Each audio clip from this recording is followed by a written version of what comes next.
आखिरी बार आपने 2000 रुपए का नोट कब देखा था? नहीं याद आ रहा?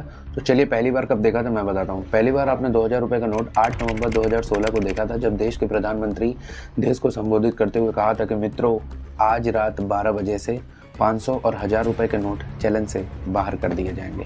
इस फैसले के कई कारण बताए गए और फिर देश ने देखा लंबी लंबी लाइनें बैंक के बाहर। ऐसा कहा गया कि करप्शन और ब्लैक मनी को आउट करने के लिए ऐसा किया गया है। हालांकि उस समय ये सवाल उठा कि 2000 रुपए का नोट तो और बड़ा है, इसको तो और आसानी से छुपाया जा सकता है, इसके साथ तो करप्शन और बढ़ेगा। और वो चिप वाली बात याद है ना, जिसका आज तक मजाक उड़ाया जाता है। किसी भी कागजी नोट में चिप लगाने की बात नहीं थी। कुछ ऐसा ही हुआ। 19 मई शाम 5 बजे वापस से एक न्यूज़ आती है कि 2000 रुपए का नोट सर्कुलेशन से आउट कर दिया गया है। अब इस स्टेटमेंट का क्या मतलब है, आइए जानते हैं पूरे वीडियो में। खबर ये सामने आ रही है कि reserve bank of India RBI 2000 रुपए के नोट को चलन से वापस लेने की तैयारी में है। ऑटो ड्राइवर हैं यहाँ, इनसे बात करने की कोशिश करते हैं। भाई साहब, 2000 के नोट बंद हो गए हैं, क्या कहना चाहिए? बहुत बढ़िया बात है, तो बहुत खुशी की बात है, क्योंकि करप्शन जो है इससे ज्यादा फैलता है। न्यूज़ में आरबीआई ये कहता है कि 23 मई से 30 सितंबर तक जिन लोगों के पास भी 2000 रुपए के नोट्स हैं वो जा करके बैंक में बदल सकते हैं। हाँ, एक बार में सारे नोट नहीं बदल सकते, एक बार में सिर्फ 10 नोट यानी कि 20,000 रुपए बदले जा सकते हैं। सबसे पहले घबराना नहीं है। आरबीआई का दूसरा और इम्पोर्टेंट पॉइंट ये था कि अभी भी 2000 रुपए का नोट लीगल टेंडर है। लीगल टेंडर कहने का मतलब ये है कि अभी भी ये नोट वैलिड है, आप इसको मार्केट में यूज़ कर सकते हैं। जानकारी के लिए बता दूं कि 2019 के बाद से सरकार ने 2000 रुपए का नोट छापना बंद कर दिया। अच्छा, ठीक है। दिया था 2018 में बहुत कम नोट छपे और 2019 में तो बंद ही हो गए। 2019 में छपते हैं टोटल 370 करोड़ नोट 2000 रुपए के। तो उससे मेरा क्या फायदा? इन 370 करोड़ नोट्स में से 268 करोड़ नोट 2000 के अभी भी मार्केट सर्कुलेशन में है। मार्केट सर्कुलेशन कहने का मतलब है कि अभी भी वो मार्केट में यूज़ हो रहे हैं हमारे आपके बीच में। हालांकि हमको वो नोट्स नहीं दिखते। आपको आखिरी बार कब 2000 रुपए का नोट दिखा था, फिर से सोच लो। 102 करोड़ नोट्स को गवर्नमेंट ने डिस्ट्रॉय कर दिया जो नोट्स खराब हो गए। और 54 करोड़ नोट्स का कुछ भी अता पता नहीं है।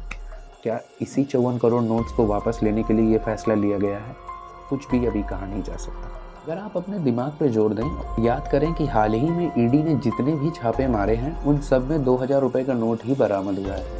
और ख़ास तौर पे बंगाल में अर्पिता मुखर्जी के घर से जो पैसों की खदान निकली थी उसमें तो भर भर के 2000 रुपए के नोट्स ही थे। शायद हमने और आपने वहीं पर 2000 रुपए के नोट्स टीवी में या मोबाइल पे देखे होंगे। अर्पिता मुखर्जी के नदिया के फ्लैट से करीब 15 करोड़ रुपए बरामद हुए हैं। ईडी के सूत्रों के मुताबिक वहां 3 किलो सोना भी मिला है। वहां नोटों की गिनती जारी है। ईडी ने वहां नोट गिनने के लिए 5 मशीनें मंगवाई हैं। जो कुछ भी होना होगा वो होगा, पर ये सारी चीज़ों के बीच में हमारे और आपके जैसे आम आदमी बहुत परेशान होते हैं। वो लोग जिनके पास 2000 रुपए के नोट्स ढेरों पड़े हुए हैं वो कहीं ना कहीं से किसी न किसी तरीके से बच के निकल जाएंगे, पिछली बार जैसे वो बच के निकल गए थे नोटबंदी के में। पर हमारे आपके जैसे लोगों को बहुत प्रॉब्लम होगी। प्रॉब्लम कैसे होगी मैं बताता हूँ। मान लीजिए कि आपके पास 1 लाख रुपए है 2000 रुपए के नोट के रूप में और डेली लिमिट है 20,000 रुपये पर डे, तो आपको 5 बार बैंक जाना पड़ेगा अपने पैसे को एक्सचेंज कराने के लिए।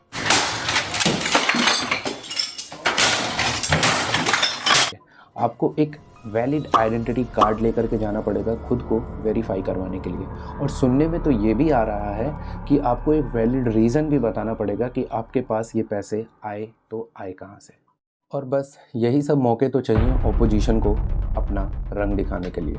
और शुरू हो गया हमारे देश में बीजेपी वर्सेस कांग्रेस। पाकिस्तान के प्रधानमंत्री ने वो निर्णय लिया और देश की इकोनॉमी की धज्जियां उड़ा दी। सच्चाई ये है कि 15-20 क्रोनी कैपिटलिस्ट के लिए नरेंद्र मोदी जी ने नोटबंदी की। खैर यार, जो कुछ भी होना था वो हो गया है। अगर आपके पास 2000 रुपए के नोट्स हैं तो 23 मई से 30 सितंबर तक जा करके आप बैंक में चेंज करा सकते हो। लगभग 125 दिन है, जो कि मेरे हिसाब से काफ़ी होते हैं नोट को एक्सचेंज कराने के लिए। बैंक में जब नोट चेंज कराने जाएँ तो आप कुछ चीज़ों का ध्यान रखें, जैसे कि एक वैलिड आइडेंटिटी कार्ड, आधार कार्ड, पैन कार्ड या फिर एक अपना वोटर ID कार्ड लेकर के जाएँ। और यार एक चीज़ का ध्यान रखना, बैंक में जब भी नोट चेंज कराने जाना, अगर कोई बैंक कर्मचारी आपसे सवाल जवाब करता है तो आप उससे झगड़ा मत कर लेना यार, वो उसकी गलती नहीं है, वो सिर्फ अपना काम कर रहा है जैसा कि उसको बताया गया। इस वीडियो को शेयर करें, ज़्यादा से ज़्यादा लोगों तक पहुँचाएँ, जिससे कि 2000 रुपये के नोट जिनके पास भी हों वो सतर्क हो जाएं। और अपने उस फ्रेंड्स या रिलेटिव्स को ये वीडियो जरूर भेजें जिन्होंने दबा दबा के पैसे रखे हुए हैं। एवरीबॉडी, सबके सब चोर हैं साले।